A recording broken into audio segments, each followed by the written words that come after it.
আমার অফিসের দেরি হয়ে যেতেছে, একটু ব্যাগটাই না দাও না। তুমি দেখতে পারতেছো না আমি ফোন একটা ইম্পর্টেন্ট কাজ করতেছি, নিয়ে আসতে পারলা না? তুমি এসে বলতেছো আমার এনে দিতে, আনলে কি হাত ক্ষয় হয়ে যেত? শয়তান একটা। এই রোকেয়া, রোকেয়া, তোর স্যারের ব্যাগটা নিয়ে আয়। যত মরা আমার উপরে মরে, কাজ করতে নিলে আর গান গান শুরু হয়ে যায় কানের সামনে। ঠিক আছে দাও।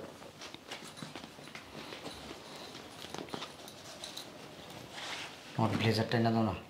পড়তে বের হয়ে এলে শার্ট পরে তখন ব্লেজারটা নিতে পারো না? হ্যাঁ, ওইটাও কি আমার আশায় থেকে আসা লাগে? তুমি কি আর করে চোখে পাও না? সব মরা আমার উপরে মারণ লাগে। বাসা আর কেউ নাই, সব ঠাডা পরে মরছে, সব আমি ডাইকা ডাইকা কমো। এই লোকটা নিয়ে আর পারলাম না, এইটা লাগবো ওইটা লাগবো ওইটা লাগবো, সব কিছু আমার উপরে।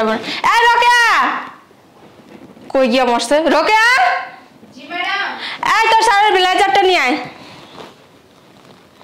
মেজাজটাই গরম করে দেয় সাত সকালবেলা। পারে না যখন আমার দুবা খাওয়াইয়া দাও। হাত নাই, হাত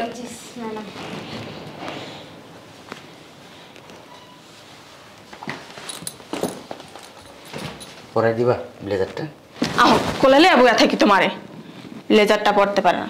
শয়তান একটা জানোয়ার, সব কাজে আমারে দেখে। খোদায় যে কি লিয়া গেছিল এটার বিয়া করতে আল্লাহ জানে, বল হচ্ছে একটা আবাল। আবাল রাতের ভিতরে জ্বর বাতে ধরে, কোনো কাজ করতে পারে না। কিস্তা কাছে কি আবার চাইতে পারে না। পাগল ছাগলের মেলে পড়ছি, হ্যাঁ মার এটা লাগবে, হ্যাঁ এটা লাগবে, হ্যাঁ এটা লাগবে, সব আমার দিতে। এখন আবার কোন মরা এসে মরা মরতে আর সময় পায় না আসার। রোকেয়া, দেখ তো কে আসছে। ম্যাডাম কে আসছে গেটে, শুনতে পাস না?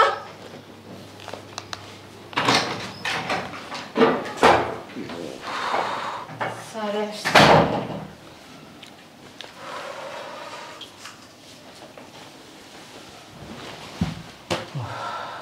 পানি খাও না। তোমার সমস্যাটা কি? হ্যাঁ, আমি একটু শান্তিভাবে বসে থাকি, এটা তুমি চাও না? বাসায় কি আর কোনো লোক নাই?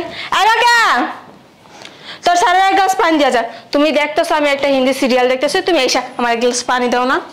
আজব টাইপের লোক একটা। হ্যাঁ স্যার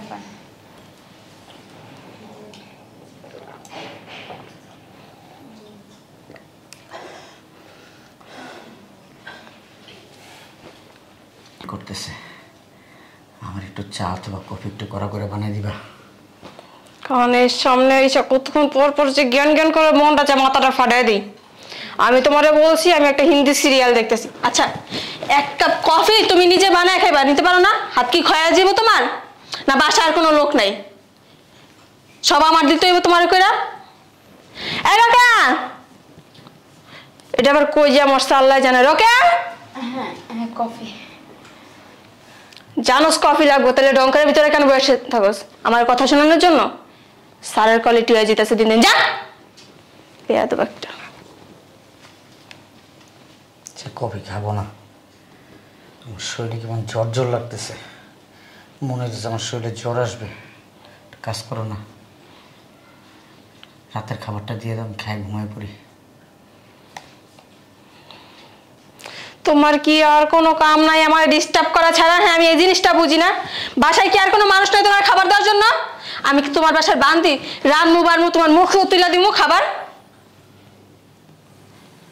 মাঝে মধ্যে মন চায় আর সংসার ছেড়ে যায়, সংসার কাপড়ে ঝাড়ু দিয়া পিটাই দিতে। কোন একটু ফোন লিয়া বলে আমার এটা লাগবো, একটু টিভি দেখতে বলে আমার এটা খাইতে বললে ওরা খাওয়াই দিতে হইব। অসভ্য লোক কোথাকার, পাগল ছাগল সব আমি পাচ্ছি। জি ম্যাডাম। তো স্যারের খাওয়ান দে যা। স্যার আসেন, আমি টেবিলে খাবার দিচ্ছি, আপনি ফ্রেশ হয়ে আসেন। কি সুন্দর একটা সিন দিল, এটা দেখতেই পারলাম না বালটার লেগা। কতক্ষণ পর পর কানের সামনে বকবক করে।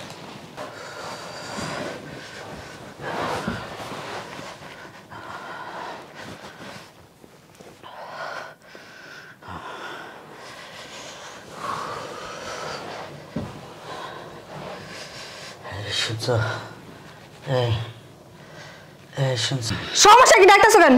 আমার খুব না জ্বর উঠছে। কেতা টেতা থাকলে দাও না।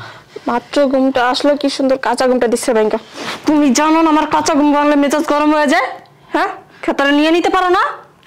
মাঝে মধ্যে মন চায় কি গলা টিপে মেরে দিই। ধরো এটা গায়ে দিয়ে ঘুমাও। আর ডাক দিবা না, অসুখ বলো একটা।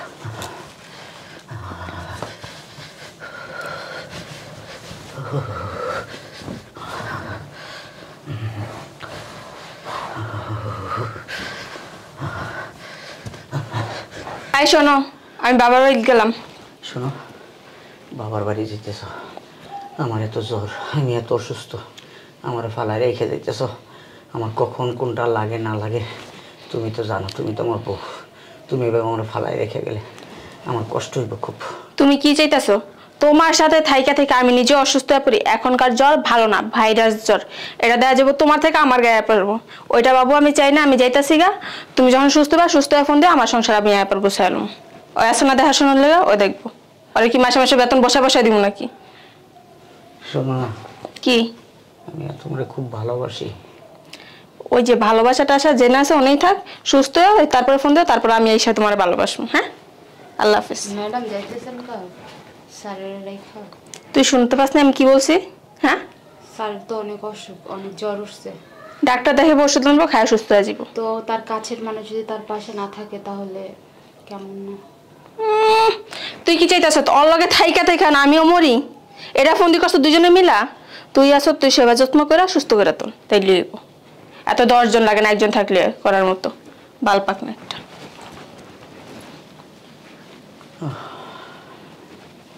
আজকে বিয়ে করছি 12টা বছর।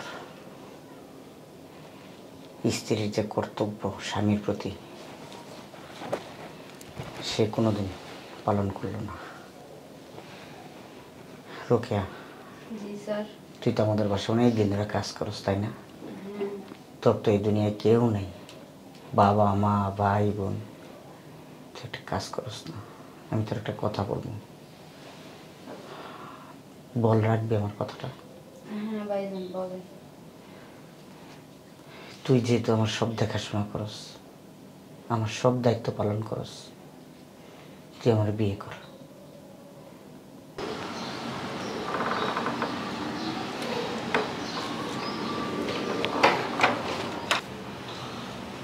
ম্যাডাম যদি এসে আমার মানে যদি বাড়ি থেকে বের করে দেন? শোনো, তোমাকে আমি বিয়ে করছি কেন? আমার সেবা যত্ন করবা। তোমার ম্যাডাম তো এইগুলো করতো না, এই জন্য তোমার বিয়ে করা। আর তোমার ম্যাডাম কিচ্ছু বলবে না, কারণ আমি তোমাকে বিয়ে করে আনছি। বাড়ি ঘর যা আছে সব আমার। তুমি বরের পোশাক পরা ও বধূর সাথে বুঝলাম না, সমস্যা কি? আর তুমি ওরা এইভাবে ধরে রাখছো কেন? চাপই দিই, আমি ওরে বিয়ে করছি। তুমি কি বলতেছো? তোমার মাথা ঠিক আছে তো? আমি কি? তুমি জোরে বিয়ে করছো? আমি বাবার বাসায় গেলাম না 2-3 দিন হলো, এর ভিতরে তার সাথে পটায় মোটায় তারা বিয়েও করে ফেলছো তুমি। তুমি যে আমার বউ, এই কথাটা বলতে তোমার লজ্জা লাগে না? লজ্জা লাগে না একবারও বলতেছো তুমি আমার বউ? একটা বউয়ের কর্তব্য কি স্ত্রীর? একটা বউয়ের কর্তব্য কি স্বামীর প্রতি? তুমি কি কর্তব্যটা পালন করছো বলো? আমি যদি তোমার বিয়ে করে আনার পরে আমার যদি নিজের রান্না করে খাইতে হয়, নিজের কাপড় চোপড় ধুইতে হয়, হ্যাঁ, এক গ্লাস পানি চাইলেও সেটা আমারই আয়না খাইতে হয়, তোমার দিয়ে কি করব? ওই সারাদিন ইন্ডিয়ান সিরিয়াল দেখার জন্য, মোবাইল টিপার জন্য, মেকআপ করার জন্য? হ্যাঁ, কথা বলো না কেন? কথা বল। দেখো আমার ভুল হয়ে গেছে, তুমি আমার এবারের মতো মাফ করে দাও। আমি আর কখনো এরকম করবো না। তোমার সমস্ত কাজ আমি করব, বাসায় কোনো কাজের লোক লাগবে না, কিন্তু তুমি ওরা কিছু টাকা দিয়ে বাসা থেকে বিদায় করে দাও প্লিজ। বিশ্বাস করো, আমি আর কখনো এরকম করবো না। ওরে তুমি বিদায় করো বাসা থেকে। শোনো, ময়মুরব্বীর একটা কথাই বলে, কুকুরের লেজ আছে না, যদি 12 বছর নাকি একটা চুঙ্গার ভিতরে ভরে রাখে, সোজা করে রাখে না, ছেড়ে দিলে নাকি এরকম বাঁকা হয়ে যায়। তোমার তো স্বভাব এরকম হয়ে গেছে। আজকে আমি বিদায় করে দিব, সব মাইনে নিব, কালকে থেকে আবার তুমি সেম কাজটাই শুরু করে দিবা। আমি বলতেছি তো তোমার দুটো পায়ে ধরি, তারপরে তুমি ওর বিদায় করে দাও। আমি আর কখনো এরকম করবো না, প্লিজ তুমি এই কাজটা করো না। তুমি ওর বিদায় করে দাও কিছু টাকা দিয়ে। আসলে আমি স্যারকে বিয়ে করিনি। কি তোমার বিয়ে করো নাই? তাইলে আপনাকে শিক্ষা দেওয়ার জন্য স্যারে একটা নাটক করছে। দেখো, তুমি দেখো, এই যে স্বামীর প্রতি যে কর্তব্য স্ত্রীর, এই জিনিসটা তুমি ভুলে গেছো। তুমি আমার বউ, তুমি যে কাজগুলো করার কথা সেই কাজগুলো কে করে? রোকেয়া করে। আমি কি রোকেয়ারে বিয়ে করছি না তোমাকে বিয়ে করছি? আমাকে বিয়ে করছে। তাহলে তোমাকে যদি আমি বিয়ে করি, আমার অনেক সময় টুকিটাকি অনেক জিনিসগুলো আমার ভালো লাগে, তুমি আমাকে দিলে, তখন তুমি যদি আমাকে ওই জিনিসগুলো না দাও, জিনিসটা কেমন অর্ডার দেখা যায় না? আমি বুঝতে পারিনি তুমি যে এরকমটা, তোমার এত খারাপ লাগবে। বলছি কারণ তো মাফ করে দেওয়ার হবে না, তোমার সমস্ত কাজ এখন থেকে আমি করবো। রোকে শুধু রান্না বান্না করে দিলেই হবে, আর কিছু লাগবে না। রোকেয়া, কিছু মনে করিস না বোন, ঠিক আছে? যা ঘরে যা, চলো ঘরে চলো, মনে থাকে জানেন, ঠিক আছে?